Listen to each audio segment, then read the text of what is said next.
Mesdames et messieurs, bonjour, re-bienvenue.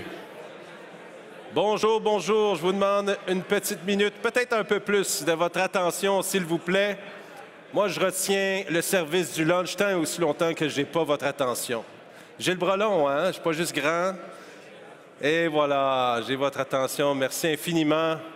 Jusqu'au fond, vous savez que c'est la première fois qu'on étend comme ça les salles, une après l'autre. Habituellement, on a 3 sections et là, on va jusqu'à dans le fond parce que à 250 maximum, on se ramène il y a de cela quelques semaines. C'était vraiment la règle à suivre. Bien, il fallait absolument aller chercher le plus loin possible. Est-ce qu'on me voit bien au fond là-bas? Est-ce que vous faites par applaudissement? Ah, on me répond par la main. C'est bon, excellent. Vous voyez au moins ça. 1 doigt, 2 doigts, 3 doigts. 4. Bravo! Il n'y a pas d'alcool, hein? C'est l'effet de la profondeur. Alors, chers invités, mesdames et messieurs, merci infiniment d'être là, d'être présents, aussi nombreux en ce dîner-conférence qui s'inscrit dans la 15e édition de la Journée d'honneur d'or de fournisseurs organisée par STIC. Si vous venez de vous joindre à nous, eh bien, mon nom est Frédéric Charpentier, je suis l'animateur de cette journée. Merci infiniment. Je suis très heureux d'être là pour une 4e année consécutive. J'aimerais maintenant vous présenter, si vous permettez, les invités qui composent la table d'honneur. Je les invite à se lever à l'appel de leur nom. Et à vous tous, je vous remercie d'attendre la fin de la nomenclature pour les applaudir. C'est bon? Allons-y. Madame Sylvie Pinsonneau, première vice-présidente stratégie et solutions d'affaires, Investissement Québec et membre du conseil d'administration de STIC. Madame Pinsonneau, un plaisir de vous revoir. Monsieur Étienne Lacroix, président et fondateur de Vention. On a eu l'occasion de vous entendre un peu plus tôt ce matin. Monsieur Charles-Édouard Carrier, chef au contenu au groupe Context. Merci infiniment d'être là. Monsieur Alexandre Franqueur, directeur, Centre d'affaires Banque de développement du Canada. Bienvenue, Monsieur Franqueur. Madame Manon Brassard, sous-ministre, présidente. Merci, Madame Brassard, d'être présente aujourd'hui. Développement économique Canada pour les régions du Québec. Donc, Monsieur Éric Ledoux, président-directeur général du groupe DCM. Merci pour la conférence un peu plus tôt. Monsieur Pierre-Paul Lévesque, président d'Umbrella Technologies, est parmi nous. Monsieur Richard Blanchet, président-directeur général de STIC. Merci pour l'invitation.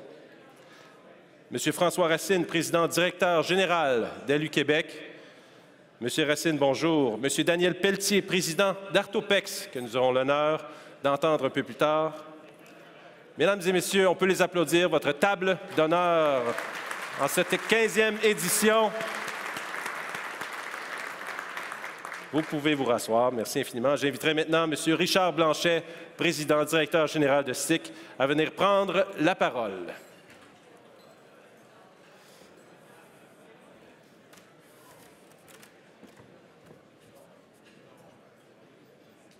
Distingués invités de la table d'honneur, chers membres, partenaires et clients de STIC, merci, bienvenue, merci d'être là. Je sais que les gens sont loin derrière. On est désolé que vous soyez loin comme ça. On espère que l'année prochaine, on va pouvoir être tout pacté comme on avait l'habitude. Donc, je vous demanderai votre attention, s'il vous plaît, parce qu'on a des invités importants qui ont des choses à vous dire. Donc, s'il vous plaît, nous donner toute l'attention que ces gens-là méritent. Alors, je vous remercie beaucoup pour votre présence ici aujourd'hui, votre présence en personne distanciée, mais en personne quand même. Avouez que c'est beaucoup mieux de se voir en personne qu'en virtuel, donc de voir les gens, les rencontrer. J'ai vu beaucoup de sourires dans les rencontres d'affaires au déjeuner ce matin, donc ça fait vraiment plaisir de vous revoir.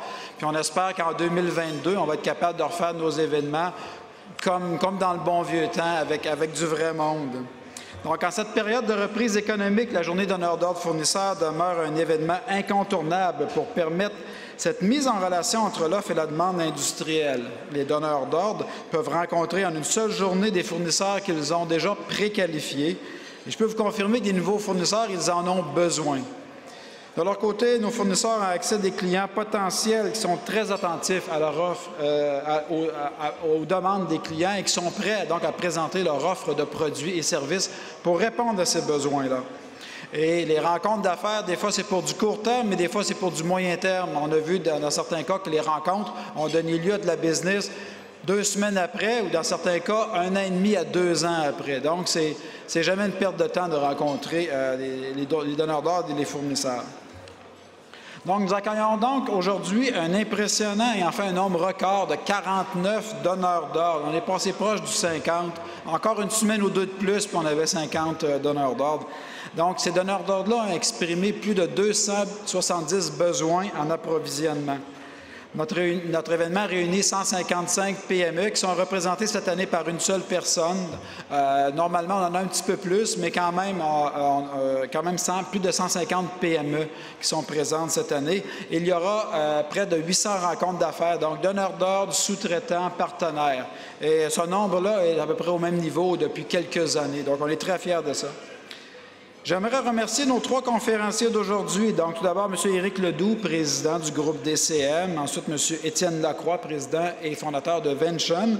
Pour terminer par M. Daniel Pelletier, président d'Artopex. Donc, merci, messieurs, d'avoir accepté notre invitation, de vous adresser donc à notre foule aujourd'hui. C'est très apprécié. Et vous en conviendrez tous, c'est toujours inspirant d'entendre des présentations faites par des gens d'affaires qui ont su créer leur entreprise, qui ont su la faire croître aussi, donc de saisir des opportunités qui se sont présentées à eux. De plus, nous avons eu la chance ce matin d'entendre Mme Lucie Lecourt, ministre déléguée à l'économie, donc par vidéoconférence en direct de l'Assemblée nationale. Donc, Mme Lecourt qui ne pouvait être avec nous, mais qui tenait absolument à s'adresser à nous tous. J'en profite également de la présence de plusieurs partenaires ici, qui sont un peu partout dans la salle ou la table d'honneur. Donc, merci beaucoup, chers partenaires, d'être restés avec nous au cours de la dernière année et demie, durant laquelle notre monde était plutôt virtualisé. Donc, merci d'être restés avec nous. Merci pour votre support, votre appui continu. C'est très apprécié. On en a besoin et on a pu compter sur vous. Donc, merci. Et on a encore de belles années, de beaux événements à venir donc, dans le futur. Également, là j'ai sauté un peu des bouts. Également, je voudrais vous parler de 3 sujets ce midi. Je serai assez bref. Parce que visiblement, ce n'est pas tout le monde qui m'écoute. En tout cas, pour ceux qui m'écoutent, nous avons remis ce matin des plaques pour notre programme Podium Transport. Donc, qu'est-ce que c'est que Podium Transport? C'est un programme de développement des fournisseurs, donc un programme d'amélioration de la performance des fournisseurs qui a été mis en place grâce à l'appui du ministère de l'Économie et de l'Innovation en 2018. Ça permet à 65 PME d'améliorer leur compétitivité. Ça commence par un diagnostic d'entreprise qui est réalisé par nous, suivi de projets d'amélioration ciblés en fonction des priorités des entreprises. Donc, ce matin, on a remis des plaques à une vingtaine d'entreprises participantes donc, qui ont passé à travers un cycle d'amélioration au cours de la dernière année. Un cycle d'amélioration, c'est un diagnostic fait par nous et des projets. Donc, on les félicite et on encourage d'autres qui ne seraient pas déjà dans le programme Podium Transport à venir nous rencontrer. Il reste quelques places disponibles. Également, les entreprises qui sont déjà dans le programme le savent. Une fois qu'on a fini un cycle, on peut réappliquer pour commencer à faire un deuxième cycle d'amélioration. Également, le 18 novembre prochain aura lieu la 6e édition du Symposium sur le marché canadien de la défense et de la sécurité qu'on co-organise avec Développement économique Canada et Aéro Montréal. Cet événement-là permet de donner un aperçu très complet, très succinct, mais très complet donc, du marché de la défense et de la sécurité au Canada et ailleurs. Donc, il y aura plusieurs présentations. Ça sera en format virtuel parce que nos présentateurs viennent d'un peu partout. Donc, c'est le 18 novembre prochain. Et donc, c'est à ne pas manquer pour quiconque s'intéresse au marché de la défense et de la sécurité. Évidemment, vous pouvez trouver de l'information sur notre site Web à la rubrique « Événements ». Et enfin, nous lancerons bientôt des groupes de partage d'expérience parmi nos membres. C'est quoi ça? C'est 8-10 membres qui vont se réunir à une certaine fréquence pour échanger sur des enjeux. Ça peut être l'implantation des technologies numériques, le développement de marché, comment faire face à la pénurie de main-d'œuvre, etc. Donc, ces groupes-là vont se rencontrer à intervalles réguliers et les gens vont apprendre de l'expérience des autres. Donc, on va déployer ça bientôt. Et donc, à ne pas manquer, et si ça vous intéresse d'emblée, bien, je vous invite à contacter votre conseiller chez STIC. Ou si vous n'êtes pas membre, malheur, si vous n'êtes pas membre de STIC, bien, vous pouvez devenir membre de STIC, puis ça va nous faire plaisir de vous accueillir. Alors, je vous présente tout de suite pour son mot le président directeur général du partenaire unique de la journée. J'ai nommé M. François Racine d'Alu-Québec. Oui, on peut applaudir.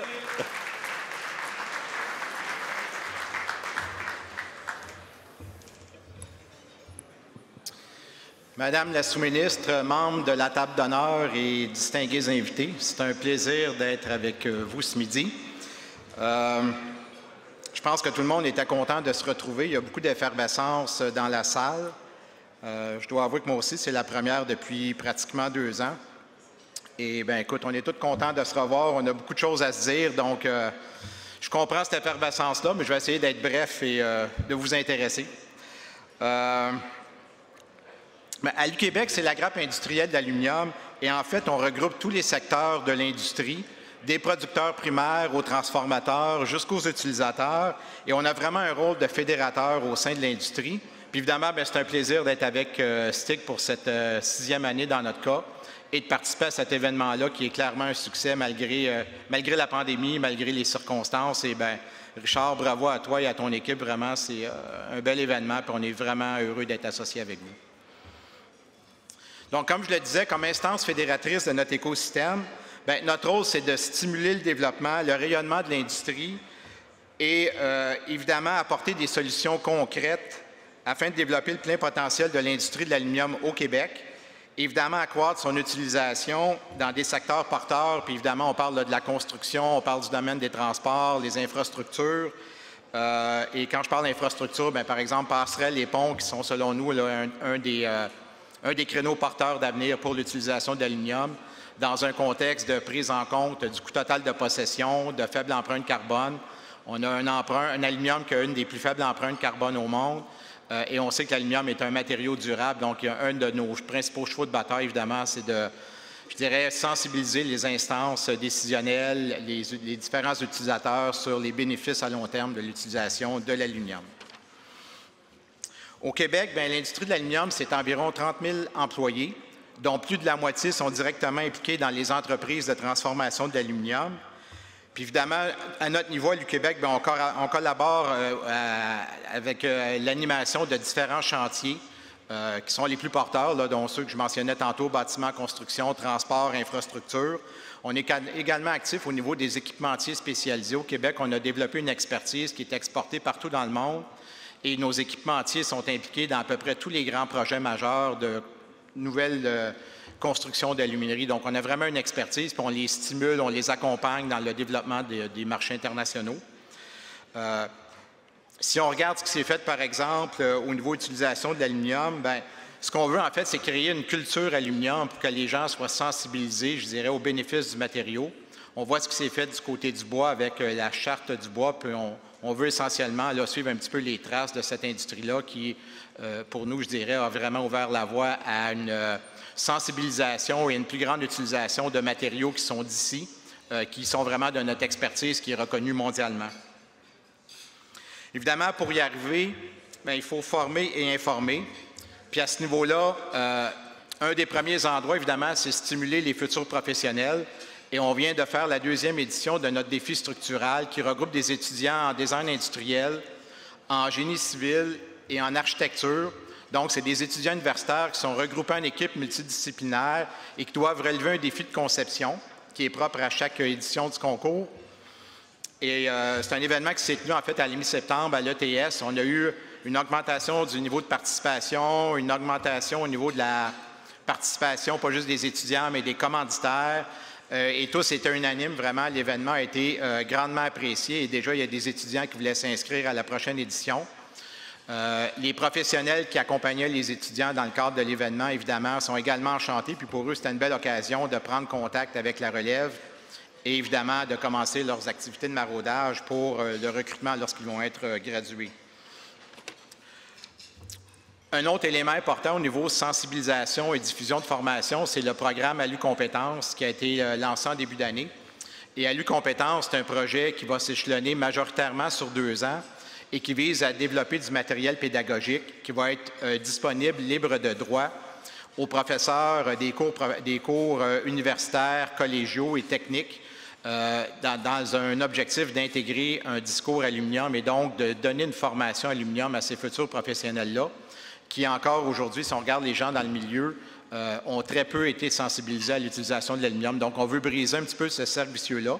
On a un soutien là, significatif des instances gouvernementales pour mener à bien ce projet-là et justement développer cette culture aluminium-là dans les futurs, au sein des écoles des futurs professionnels. Ensuite de ça, évidemment, on offre régulièrement des formations, des webinaires, toujours gratuits, qui sont régulièrement annoncés via notre plateforme, via les réseaux sociaux. Et d'ailleurs, vous avez vu, on a un kiosque à l'entrée. Si vous voulez être sur notre liste d'envoi et être avisé de ces événements-là, venez nous rencontrer, nous donner vos coordonnées, puis ça va nous faire plaisir de vous tenir au courant de nos nombreuses activités. Évidemment, notre engagement à cette journée d'honneur d'ordre et fournisseurs, c'est sans contredit pour nous une occasion de vous rencontrer, de vous parler justement du soutien qu'on peut vous apporter, les bénéfices de l'utilisation de l'aluminium, puis on est là pour répondre à toutes sortes de questions au niveau approvisionnement, au niveau questions techniques. Et d'ailleurs, on a des membres de notre équipe technique, de notre centre d'expertise et d'innovation de l'aluminium, qui régulièrement sont à réaliser des mandats d'expertise ou à répondre à des questions d'utilisateurs potentiels. Donc, les gens sont ici présents, donc n'hésitez pas à venir nous voir si vous avez des questions, des interrogations. On est là vraiment pour vous aider. D'ailleurs, je profite de l'occasion pour saluer Pierre Dion et Priscade, qui est une des belles innovations, justement, mettant en valeur l'utilisation de l'aluminium. Pierre et moi, on a collaboré il y a plus d'une dizaine d'années ensemble au lancement de ce projet-là. Puis je suis content de voir que c'est un succès qui continue de se développer internationalement puis dans diverses applications. C'est ce genre de succès-là, évidemment, qu'on veut répéter dans d'autres projets. Donc, évidemment, je vous lance le défi à vous, les entrepreneurs, de valoriser l'aluminium dans vos produits. Puis évidemment, d'être fiers d'utiliser un matériau d'ici, qui est un des piliers de notre économie. Donc, encore une fois, on est là pour vous. Venez nous rencontrer, n'hésitez pas. Ça va nous faire plaisir de vous accompagner dans tous vos besoins. Et, écoutez, c'est essentiellement le message que je voulais vous passer. Donc, encore une fois, merci de votre attention, merci de votre présence. Et puis, encore une fois, merci Richard pour l'invitation à cet événement qui est vraiment porteur pour notre industrie. Merci. Merci beaucoup, M. François Racine, président, directeur général d'Alu-Québec. Merci infiniment.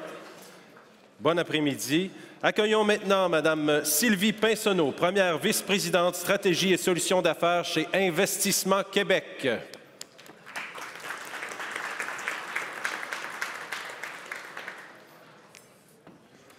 Merci, bonjour.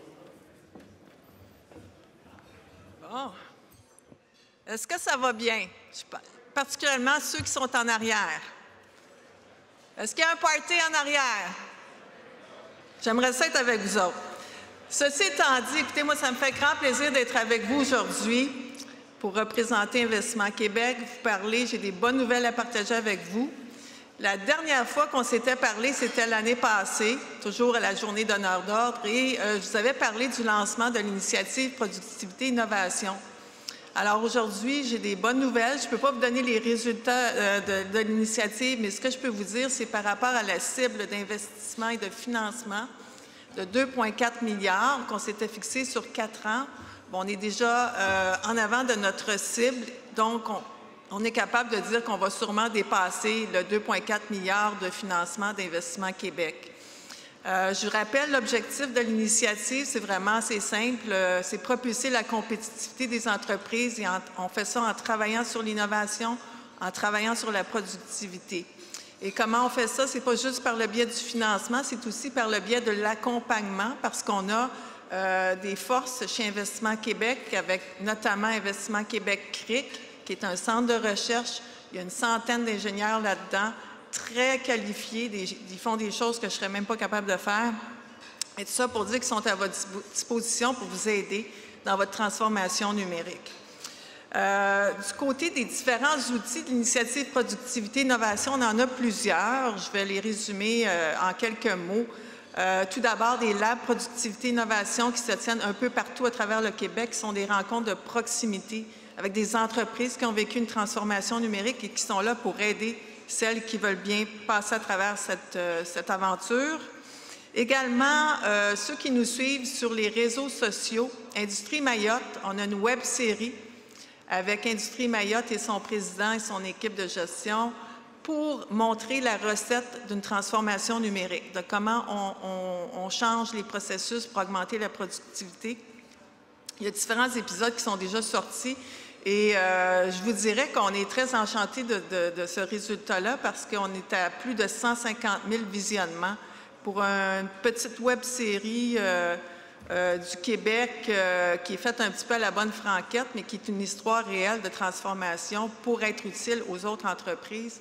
Je pense qu'on est très content des résultats, puis on veut remercier évidemment Industrie Mayotte. Du côté de l'autre initiative qu'on a lancée en mars dernier, peut-être de moindre envergure, mais tout aussi importante, c'est l'initiative Compétiver. Encore une fois, on veut travailler sur la compétitivité, mais ce qu'on veut faire, c'est qu'on veut que les entreprises adoptent des technologies propres et également des pratiques éco-responsables, parce que ça l'ouvre des portes à plusieurs contrats à l'international. Plus vous êtes vert, plus vous allez ouvrir vos portes et en même temps, ça va vous aider à augmenter votre rentabilité. On a un expert qui va en parler tout à l'heure avec M. Pelletier. Et un des outils qu'on a à la disposition des entreprises, c'est entre autres les classes de maîtres qui sont vraiment diffusées avec un maître qui explique comment il a passé à travers et qui continue à passer à travers une démarche vraiment environnementale, même parfois ESG, si on veut avoir une vision globale. Alors, cette démarche-là amène de la rentabilité, comme je disais, mais aussi attire beaucoup les jeunes qui veulent aller travailler pour des entreprises qui sont vertes. Et je complète au niveau des outils qu'on a à la disposition des entreprises. On a développé un diagnostic de performance environnementale et on est à votre disposition pour aller chez vous pour justement vous faire un diagnostic et dresser avec vous les priorités pour vous rendre plus vert et plus compétitif. On a des champions comme entreprise, JGSAT, Adénergie, Lyon, Solum, H2O. J'ai parlé des classes de maîtres. Et puis pour moi, c'est un honneur d'être assis à côté de Daniel Pelletier je vais dire Soprema, c'est pas ça du tout, Daniel Pelletier d'Artopex, parce qu'on a aussi Soprema dans la classe de maîtres. C'est pour ça que je me suis un petit peu mélangée. Mais pour moi, vous allez le voir, Daniel Pelletier, c'est vraiment une icône. C'est une icône au Québec au niveau du développement durable, au niveau de la compétitivité, et c'est tout un chef d'entreprise. Et je termine en parlant de l'achat québécois par les entreprises. Le premier ministre en a parlé un petit peu hier, mais on a différents outils sur notre site Internet pour vous montrer comment ça vaut la peine de favoriser, pour certains produits, l'achat québécois. Alors, on peut vous accompagner dans le financement de cette aventure-là qui va réduire les importations et on peut aussi vous accompagner pour votre productivité à titre de fournisseur par le biais de l'initiative Productivité, Innovation et Compétiver. Alors, je termine en vous disant, puis là, Richard me chicane, je suis certaine dans sa tête parce qu'il dit que j'ai dépassé le 3 minutes. Je sais que j'ai dépassé 3 minutes, mais je fais tout le temps ça. Mais je termine en vous disant, passons donc à l'action. On est là pour vous, on peut le faire ensemble. Merci tout le monde et bon après-midi. Madame Sylvie Pinsonneau, première vice-présidente stratégie et solutions d'affaires chez Investissement Québec. Merci infiniment. On vous retranchera vos 3 minutes l'année prochaine. Oh! Non, c'est bien. Merci infiniment. Merci à tous et à toutes pour vos allocutions. C'est très apprécié. Est-ce que vous avez le goût de partager maintenant, de faire du réseautage et d'avoir des échanges avec vos collègues? C'est le moment est venu pour le lunch. On se retrouve à 13h pour la suite des choses. Bon appétit.